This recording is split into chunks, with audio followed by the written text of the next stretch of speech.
Hello student, आप सभी का हमारे जीएसजी के नेटवर्क चैनल पर हार्दिक स्वागत है। आशा करते हैं कि आप सभी लोग सही होंगे और ईश्वर से प्रार्थना करते हैं कि आप सही बने रहें।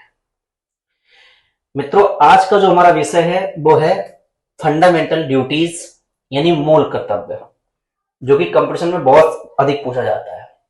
सबसे पहले हम बताते हैं कि हम भारत के नागरिक हैं और हम सब भारत के नागरिक हैं, तो हमारी कुछ कर्तव्य बनते हैं राष्ट्र के प्रति। सबके हैं, ये सिर्फ सरकार के नहीं, सबको अपने कर्तव्य समझने चाहिए और बखूबी निभाना भी चाहिए। रही बात जब संविधान बना था, हालांकि उस समय मूल कर्तव्यों को नहीं जोड़ा गया। आवश्यकता महसूस हुई तो संविधान संशोधन किए गए और मूल कर्तव्यों को जोड़ दिया गया। अब प्रश्न ये हमारा बनता है कि मूल कर्तव्य किस भाग का विषय है, तो ये भाग 4 का आपका उत्तर होगा, भाग 4 का। ठीक है, फिर कह रहा है किस अनुच्छेद का विषय है, तो अनुच्छेद 51 का। अब आपसे कहेगा कहां से लिए गए, तो ये सोवियत संघ रूस से लिए गए। अब प्रश्न ये है कि क्या मूल संविधान में मूल कर्तव्य थे, तो आपका उत्तर होगा नहीं, यानी मूल संविधान में इनको नहीं रखा गया।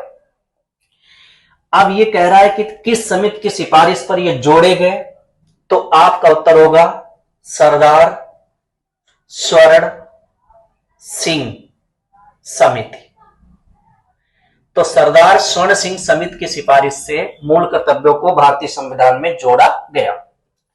अब मूल कर्तव्य कब जोड़े गए, तो याद रखना 1976 में। अब ये कह रहा है कि किस संविधान संशोधन के तहत जोड़े गए, तो आपका उत्तर होगा 42वां संविधान संशोधन 1976। और ये कह दे कितने जोड़े गए, तो आपका उत्तर होगा 10, यानी 10 मूल कर्तव्य जोड़े गए 42वां संविधान संशोधन 1976 में। अब ये प्रश्न बनता है क्वेश्चन नंबर 8, यानी जापान के बाद भारत कौन सा प्रजातांत्रिक यानी लोकतांत्रिक देश है जिसने अपने संविधान में मूल कर्तव्यों का स्पष्ट उल्लेख किया है, तो आपका उत्तर होगा दूसरा, यानी भारत दूसरा देश है जापान के बाद जिसने स्पष्ट रूप से मूल कर्तव्यों को संविधान में स्पष्ट उल्लेख किया।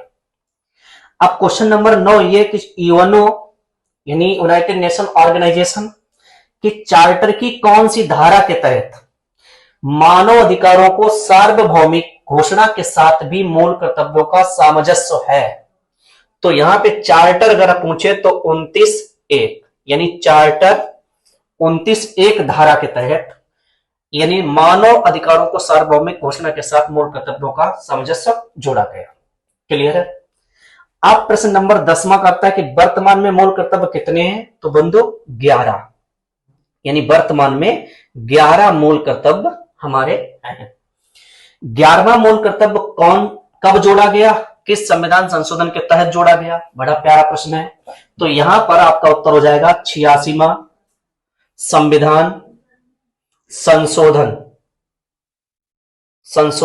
2002, और इसमें जोड़ा गया था कि भारत के प्रत्येक माता पिता या अभिभावक जिनके पास 6 से 14 वर्ष का बच्चा है उसको अनिवार्य शिक्षा दिलाएं। क्लियर है। तो ये हमारे बहुत महत्वपूर्ण वन लाइनर क्वेश्चन है जो मूल कर्तव्य से है। अब हमें ये जानना है कि हमारे मूल कर्तव्य कौन कौन से हैं 11, यानी अनुच्छेद 51 के तहत भारतीय नागरिकों को जो मूल कर्तव्य दिए गए हैं 11, वो है क्या, जिसमें हम पहली चर्चा करते हैं कि हमारा मूल कर्तव्य है कि हम संविधान का पालन करें, यानी संवैधानिक कार्य करें, गैर संवैधानिक ना करें, और साथ ही साथ राष्ट्रगान का सम्मान करें। कहीं भी आवाज सुनाई दे वहां खड़े होकर उसका ससम्मान सहित 52 सेकंड का सामना करें और सम्मान दें। राष्ट्र गीत का सम्मान करें, राष्ट्र ध्वज का सम्मान करें, ये हमारे देश की शान है और इन्हीं से हमारी पहचान है, तो हमारा दायित्व बनता है कि हम इनका सम्मान करें। दूसरा, स्वतंत्रता के लिए राष्ट्रीय भावना सजोएं, यानी हमारे अंदर कभी भी अगर देश को जरूरत पड़ती है तो हम देश के लिए खड़े हों, और देश की सेवा सिर्फ वर्दी पहन के नहीं, हर स्वरूप में की जा सकती है। आप जो भी कर रहे हैं वो निस्वार्थ, बिना यानी असंवैधानिक करते रहिए, तो वो देश की सेवा वहीं से कहलाती है। हमारी देश की सेवा नाली साफ करने वाला व्यक्ति भी करता है, खेत पर किसान करता है, देश सीमा पर जवान करता है। तो देश की सेवा किसी भी रूप में, हम पढ़ा रहे हैं अच्छा पढ़ाएं, कोई पढ़ रहा है अच्छा पढ़ ले, ये भी देश सेवा है। दूसरी बात, भारत की प्रभुता, एकता और अखंडता की रक्षा करें और ऐसे विचारों को हृदय में सजोए रखें।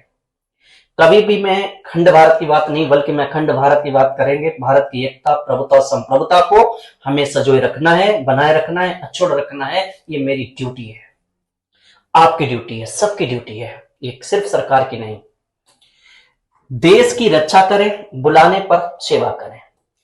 ये न समझे कि वर्दी पहनने वाला व्यक्ति देश की सेवा करे, मैं तो सोएंगे, हमें क्या लेना देना। अगर जरूरत पड़ती है, देश बुलाता है, तो हमें हर समय ऐसी विचारधारा रखनी चाहिए कि राष्ट्र जब भी मेरी जरूरत को महसूस करेगा, मैं उसके साथ कंधे से कंधा मिलाकर काम करेंगे, खड़े होंगे, दुश्मन के साथ पंगा लेंगे। 5वां जो हमारा मूल कर्तव्य है, लोगों में समरसता और भ्रातृत्व की भावना, यानी समानता का व्यवहार करें, सदाचार और भ्रातृत्व की भावना, भाईचारा, वसुधैव कुटुंबकम की विचारधारा पर काम करें, और ऐसी सभी प्रथाओं को त्याग दें जो स्त्रियों के सम्मान के विरुद्ध हो। यानी हमें ऐसा कोई कार्य नहीं करना है जिससे स्त्री का सम्मान गिरे। स्त्रियों का सम्मान पीछे अगर इतिहास में देखें तो काफी स्थिति दयनीय रही है। वर्तमान में संविधान ने बहुत सारे अधिकार दिए जिनसे महिलाएं आगे लगातार बढ़ रही हैं, और महिलाओं को निरंतर आगे बढ़ाना चाहिए। नारी शक्ति का सम्मान करना चाहिए, और इतिहास गवाह है, कई महिलाओं ने यानी संघर्ष किया देश की आजादी के लिए, जाने गंवाई और देश को आजाद कराने में अहम भूमिका निभाई है। तो नारी शक्ति आगे होनी चाहिए, और नारी नर की खान है, हम सब उन्हीं की उपज है। क्लियर है? तो कभी भी गलत विचारधारा के साथ किसी नारी का अपमान नहीं करना चाहिए, और ना ही ऐसे विचार रखने चाहिए। आप सबसे मेरा निवेदन है। क्वेश्चन नंबर 6 की बात करते हैं कि सामाजिक या सामाजिक संस्कृति और गौरवशाली परंपरा को समझें। हम भारतीय हैं, हमारी भारत की संस्कृति अलग है, दुनिया में यूनिक कल्चर है।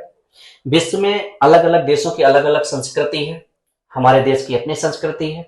हमारे देश में भी सबकी संस्कृति अलग अलग है। तो जो भी संस्कृति है उसको बनाए रखें, उसको नष्ट ना होने दें। ऐसे कल्चर को फॉलो ना करें जो इस कल्चर को नष्ट कर रहा हो। हमें अपने कल्चर को आगे बढ़ाना है, अपनी संस्कृति को जीवित रखना है, उसकी परंपरा, उसकी गौरवशाली महत्ता को समझना है। ये हमारी ड्यूटी है। 6, 7वीं, प्राकृतिक पर्यावरण की रक्षा करें। प्राकृतिक पर्यावरण को बचाना हमारा दायित्व है, हमारी कर्तव्य है, और प्लस वन्य जीव और वनों को बचाना भी हमारा ड्यूटी है। ठीक है, लेकिन दुख इस बात का है कि सरकार लाइसेंस देकर कहीं ना कहीं लाइसेंस जो उपलब्ध कराती है, तो लोग लाइसेंस 4 पौधों की होती है, 40 काट डालते हैं। इस पर सरकार को कहीं ना कहीं कठोर कानून और कदम उठाने चाहिए, क्योंकि पर्यावरण से हमारा जीवन है और हमसे पर्यावरण है। तो हमारा कर्तव्य है कि पर्यावरण को बचाना है। और चौथी पंचवर्षीय योजना में श्रीमती इंदिरा गांधी जी के द्वारा जो पर्यावरण को विकास का मुद्दा बनाया गया, ये बहुत सराहनीय काम था। पर्यावरण किसी जाति धर्म विशेष के लिए नहीं, बल्कि सबके लिए है। तो ये हमारी ड्यूटी है। 8वां जो है, वैज्ञानिक दृष्टिकोण, मानववाद, ज्ञानार्जन और सुधार की भावना का विकास करें। यानी हमारे अंदर वैज्ञानिक दृष्टिकोण होनी चाहिए, हमारे अंदर अन्वेषक जिज्ञासा होनी चाहिए, ताकि हम बहुत आगे कुछ ना कुछ कर सकें। इस प्रकार की परंपरा होनी चाहिए। सार्वजनिक संपत्ति की सुरक्षा करें, हिंसा से बचें, ये भी हमारा ड्यूटी है। यानी सार्वजनिक संपत्ति को अपनी संपत्ति समझिए। कुछ लोग सरकार की संपत्ति को नहीं समझते हैं, उसके कहते सरकार ही है, तो क्या करोगे? तोड़ दोगे? ना तोड़ें, क्योंकि तोड़ोगे तो जब भी उसमें पैसा लगेगा वो आपके द्वारा ही वसूला जाएगा। इसलिए अपनी संपत्ति और सार्वजनिक संपत्ति को वही समझें जो अपनी को समझते हैं। उसकी रक्षा करना हमारा, आपका, सबका दायित्व है, ये कर्तव्य है। तो कभी भी किसी भी सरकारी गैर सरकारी कोई भी इमारत ऐतिहासिक हो या कोई भी स्थल हो उसको नुकसान ना पहुंचाएं और सबकी सुरक्षा करने का आपका एक मौलिक कर्तव्य है। 10वां, व्यक्तिगत या सामूहिक गतिविधियों के क्षेत्रों में उत्कृष्ट की ओर बढ़े ताकि राष्ट्र ऊंचाइयों को छुए। यानी हमें ऐसे सारे काम करने हैं जिससे चाहे वो मेरा व्यक्तिगत हो या कोई सामूहिक हो, ताकि हम ऐसे काम करें ताकि हमारा देश बहुत आगे बढ़े। ये हमारे मूल कर्तव्य है।